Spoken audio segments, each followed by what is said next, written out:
ESEC no Brasil. Meu nome é Clara, eu sou VPA de Vida ESEC Salvador e sou Analyst Consultant aí de ADV do Tier 2. E tô aqui para falar um pouquinho com vocês sobre gestão de time, esse aparentemente bicho de sete cabeças que nos assola, tanto com TLs, com VPs, como LCPs. E aí, introduzir o tema um pouquinho, né? Eu queria deixar bem claro que todo esse material será pautado em cima da lógica do Building, Performing e Closing do Team Standards, né? A gente, de fato, às vezes fica pensando que gestão de time é um bicho de sete cabeças, quando, na verdade, a gente já tem à nossa mão uma bíblia de gestão de time, que são Team Standards. Então, na real, é muito sobre como a gente pega isso e adapta para nossa rotina mesmo. E vamos lá! O grosso da coisa, né? A primeira coisa que você tem que fazer quando você está estruturando seu time é definir a sua estrutura. Quantas pessoas eu irei gerir, quais serão as JDs dessas pessoas e que tipo de perfil eu preciso que essas pessoas tenham de acordo com a sua JD, de acordo com o time em que elas irão trabalhar e de acordo com o RH que eu preciso, né? Para entregar as minhas metas de Open, de Approved, de Realized e de Completed, né? Então, todo esse planejamento tem que ficar muito claro primeiro e antes de tudo para você. E aí entra uma Golden Rule, né, que talvez seja o grande X sobre estruturação de uma área, de uma membresia, enfim.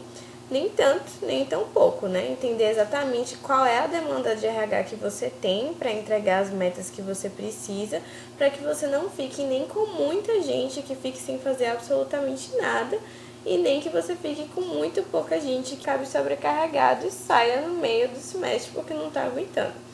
E aí a gente tem essa frase legalzinha do Jeff Bezos, né, o CEO da Amazon: If you can't feed a team with 2 large pizzas, it's too large, né? E aí vamos lá, você tem a estrutura, você tem o tipo de persona que você quer para essas pessoas, e aí a gente vai justamente escolher esses liderados. Como é que eu escolho esses liderados, sejam eles membros, TLs ou VPs, né? Acho que é importante falar, assim, principalmente se você é VP de uma área, um alinhamento constante deve ser sempre feito com o VP PM, certo? Então, qual a membresia que vocês querem construir juntos, porque essa é a entrega dele também.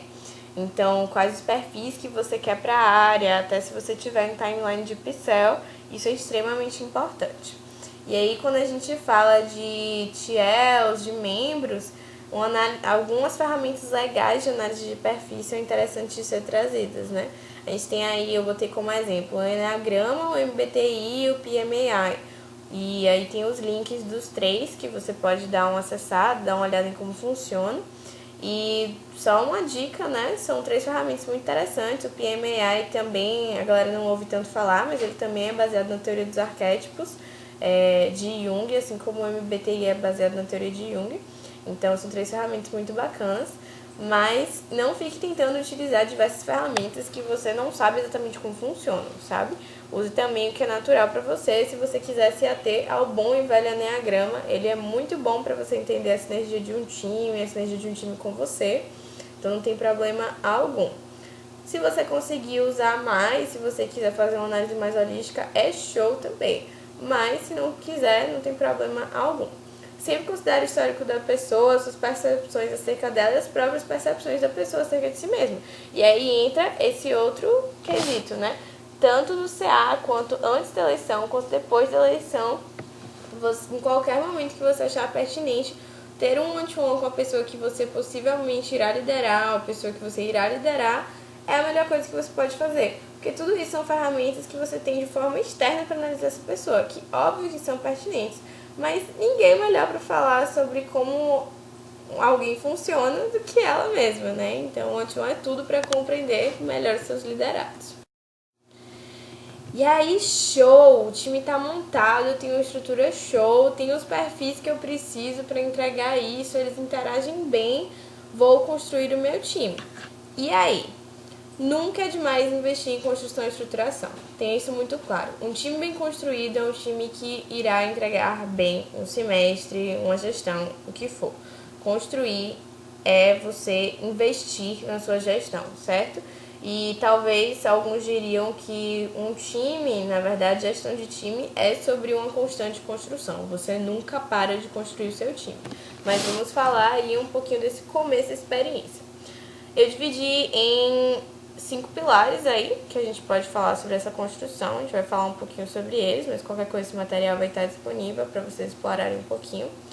E óbvio que na base tem muita coisa sobre esses 5 pontos.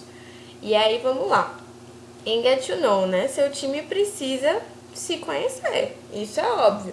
E aí o tipo de Get to Know que você usa depende muito do perfil, da trajetória que você está querendo puxar. Se você tem uma área grande, você não vai fazer rio da vida, porque senão você vai passar um dia inteiro fazendo rio da vida. Então, a não ser que você tenha uma demanda muito específica, que você esteja precisando puxar muito empatia dessas pessoas, rio da vida é algo que não dá pra fazer com um time muito grande, tá? O que dá pra fazer, por exemplo, com um TLB, com a sua sub-área, com o TL, enfim. Com a área, talvez seja mais legal você fazer get to knows um pouco mais divertidinhos. Então, MMs, duas verdades e uma mentira, enfim. Team moments também são incríveis para esse momento de conhecimento e coisa e tal. E team moments também são essenciais para, durante o processo de gestão de time mesmo, você seguir puxando o time em momentos até mais descontraídos, né?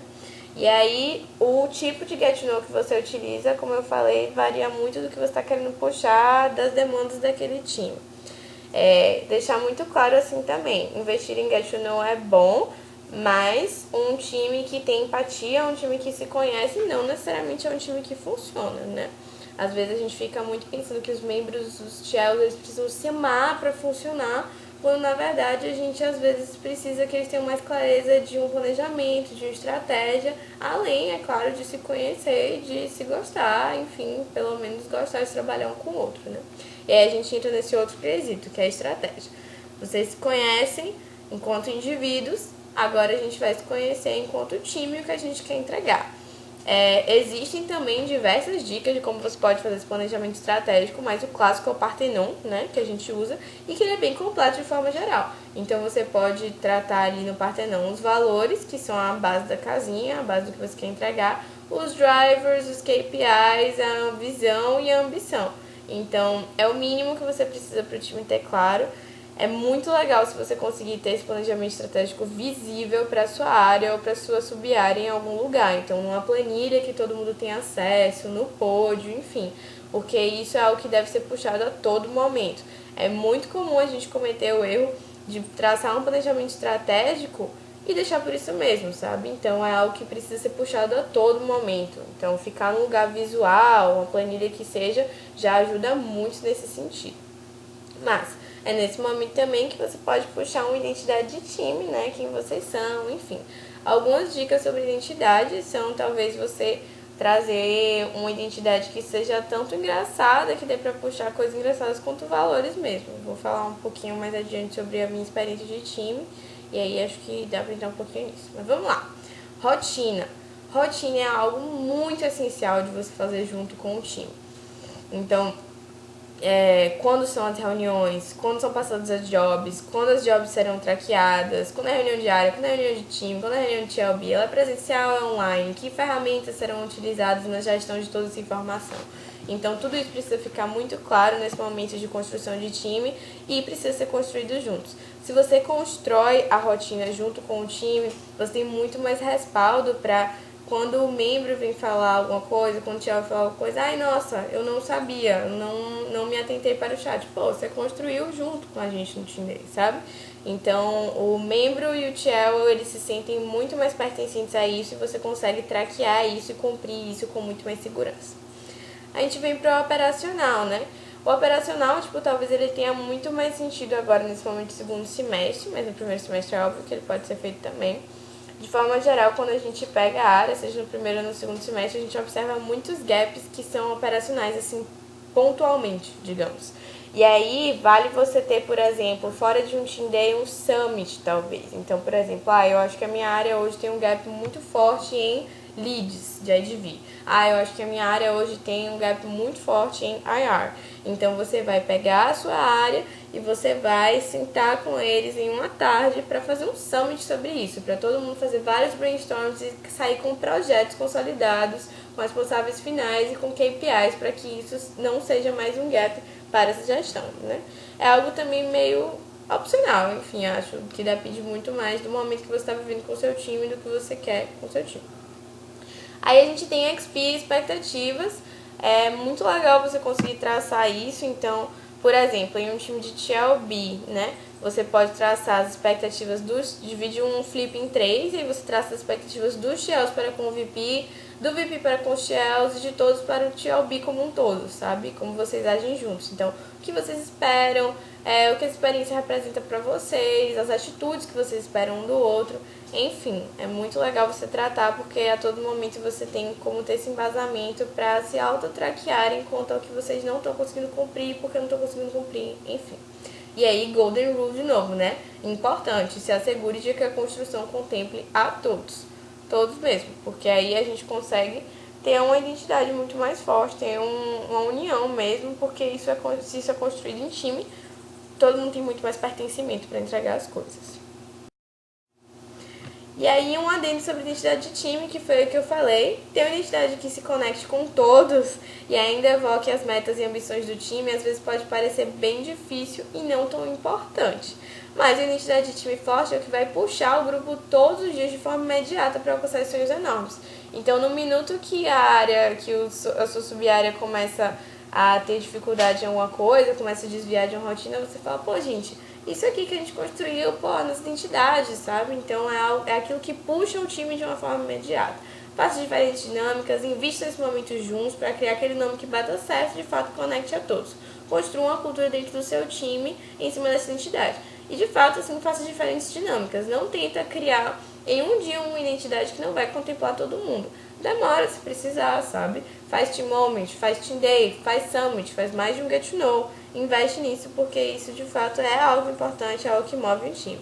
Falando um pouquinho da minha experiência do primeiro semestre, o nome do meu time era Esparta, eram esses bonitinhos que estão aí na foto. No primeiro semestre de 2017, a gente teve como nome Esparta justamente porque a nossa ambição do ano é entregar 300 approveds, que é uma marca, né, que ainda nunca foi atingida pela ESEC em Salvador. E aí disso os meninos tiraram, 300, Esparta, não sei o que, então tinha muito a ver. Se conectava muito com o nosso sonho e é isso, é uma identidade que remete tanto a coisas engraçadas, que a galera sacaneava, quanto a força, a resistência. E aí entraram nossos valores, né? Quando a gente foi construir nossos valores, era compromisso, colaboratividade e coragem, e eles formavam a nossa hashtag Cococó, que a gente colocava nas fotos, enfim. E aí, toda vez que alguém tava cagando, né, a gente falava, enfim, cococó e tal, porque compromisso, colaboratividade e coragem. Desse cococó surgiu a coisa da galinha, né, que virou a nossa mascote. Enfim, a gente tinha um simbolozinho também, que era uma galinha vestida de espartana. E era, de fato, uma identidade de time muito forte, que conectava a todos. E eu acho que tanto remetia à nossa meta, quanto puxava muitos valores importantes do time, sabe? Não é fácil fazer uma identidade de time assim, e na real depende muito do time, sabe? Sempre fui muito clara com os meninos que eu me moldaria ao que eles quisessem estabelecer disso. Então, vai muito do que você constrói com o time mesmo. Contemplando a todos, tá show. E a importância da rotina, né? Show, Clara. Já rolou team day, a gente tem uma identidade massa, a gente sabe o que a gente quer, a gente tem uma rotina. E aí? Seu time tem tudo que você precisa para um começo incrível, né? Uma base sólida, né? Por isso que eu falo muito de construção. Certamente é a melhor maneira de criar algo incrível aqui. Mas como a gente vai garantir que tudo vai continuar fluindo da melhor maneira? Um passo bem simples, cumprimento de rotina, né? A rotina que esse time criar durante a construção deve ser seguida muito à risca, seja com suas reuniões presenciais, seja com online, seja tracking, seja horário de expa, o que for. Garantindo tudo, a gente faz com que o time não se disperse e leve as coisas a sério por perceber que aquilo que foi construído lá no começo é aplicado e seguido também com seriedade. No momento em que você, enquanto VP, enquanto Shell, começa a cagar com essa rotina, o o time também vai pensar, nossa, se o meu líder direto não tá dando a mínima pra rotina, por que eu vou dar? Porque eu vou cumprir as minhas jobs. Então é muito de liderar pelo exemplo também.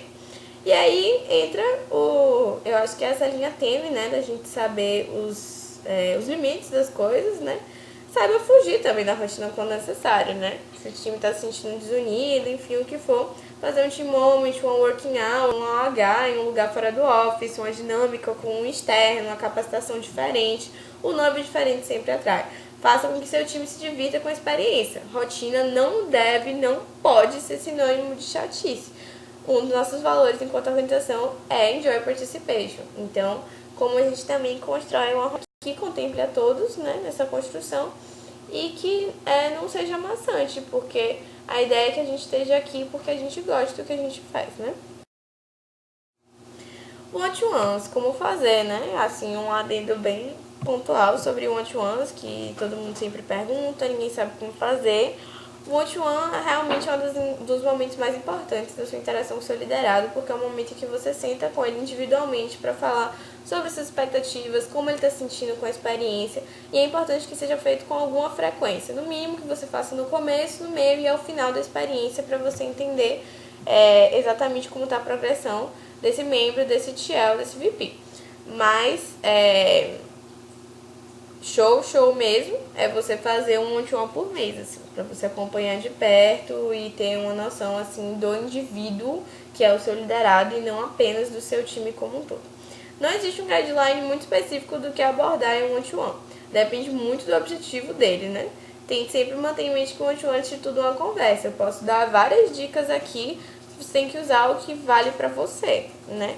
O que faz sentido pra você, o que faz sentido pro seu liderado e pro momento que vocês dois estão vivendo enquanto TL, enquanto membro, enquanto VP, enquanto time, né?